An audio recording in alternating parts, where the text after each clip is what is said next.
আসসালামু আলাইকুম বন্ধুরা, দেখুন আজকে বড় বড় সুন্দর তারা বানাচ্ছে।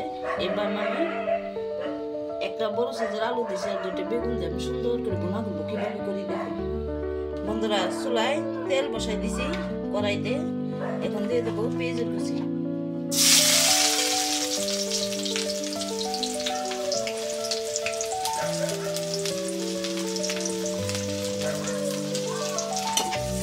পেঁয়াজগুলো আমি একটু ভেজে নেব, তারপর দিয়ে দেবো আদা রসুন পেঁয়াজ বাটা।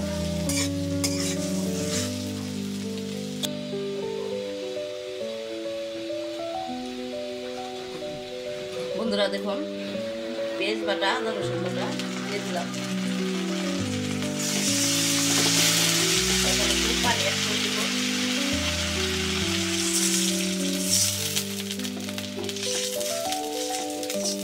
আমি এখন এটাকে সব মশলাগুলি দিয়ে দেবো।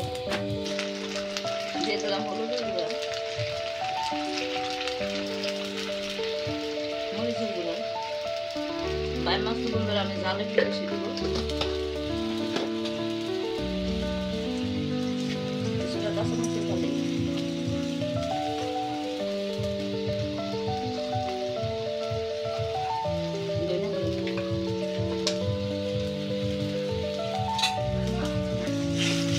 মশলাটা ভালো করে কষিয়ে নেব।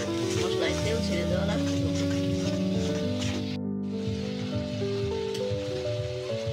দিয়ে দিলাম স্বাদ মতো লবণ।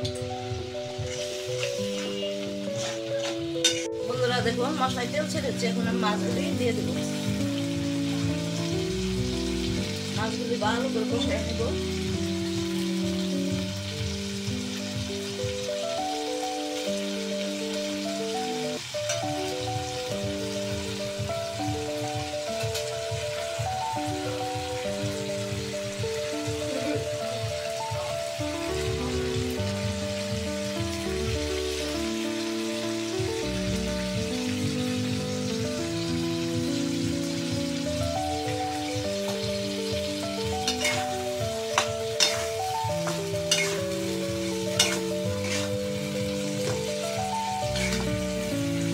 আমি দুইটা বেগুন একটা আলু এড করে দিলাম।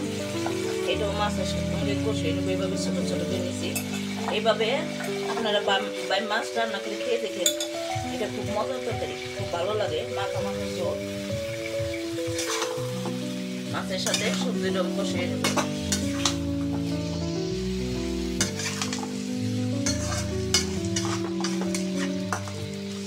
এখন রেখে আমি সুন্দর করে রান্না করে নেব।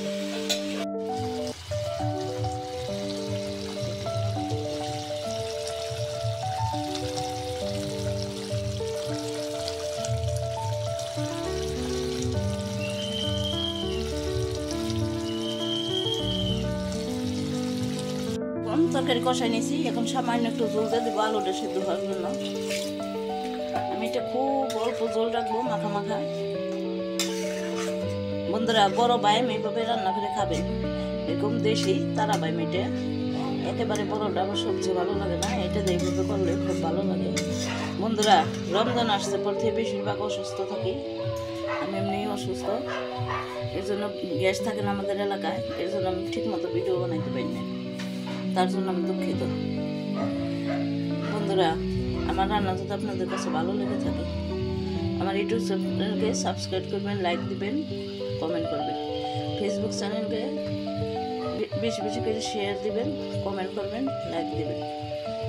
অনেক কষ্ট করে ভিডিও বানাই বন্ধুরা, ভিউ খুব কম হয়। ভিউ না হলে মনটা খারাপ হয়ে যায়। প্লিজ দয়া করে আমার ভিডিও আপনারা দেখবেন। দেখুন তরকারি প্রায় হয়ে গেছে, এখন আমি একটু ভাজা জিরার গুঁড়ো দিয়ে দেবো। বাই মাছের তরকারিতে ভাজা গুঁড়ো জিরাটায় স্বাদ বাড়ায়, এই জন্য একটু দিয়ে দিলাম।